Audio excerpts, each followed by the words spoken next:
कडाकणी अतिशय खुसखुशीत खारीसारखी हलकी होते. 8 ते 15 दिवस मस्त टिकते. आज मी तुम्हाला अगदी थोड्या साहित्यामध्ये झटपट होणारी कडाकणी करून दाखवणार आहे. फक्त डाळीचं पीठ, ओवा आणि थोडंसं तेल वापरून ही कडाकणी खूपच कुरकुरीत आणि चविष्ट लागते.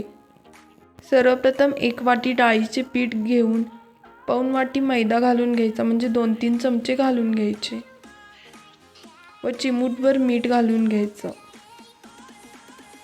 1 चमचा हातामध्ये ओवा घेऊन क्रश करून घ्यायचं व त्यामध्ये घालून घ्यायचं.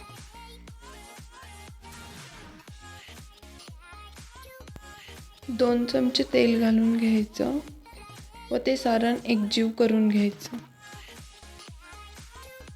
त्यानंतर थोडं थोडं पाणी करून नीट घट्टसर कणिक मळून घ्यायचं. अजिबात मऊ मळायचं नाही.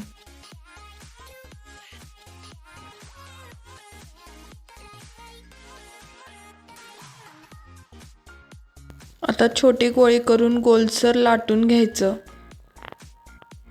मध्ये छिद्र पाडा. छिद्र केल्याने तळताना कुरकुरीत आणि गोल कडाकणी नीट तळते.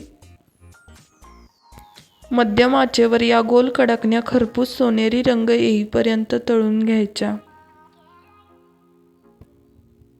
गोल गोल फिरवत नीट असं खरपूस तळून घ्यायचं. झटपट बनणारी कडाकणी नक्की करून पहा. Like, share, subscribe.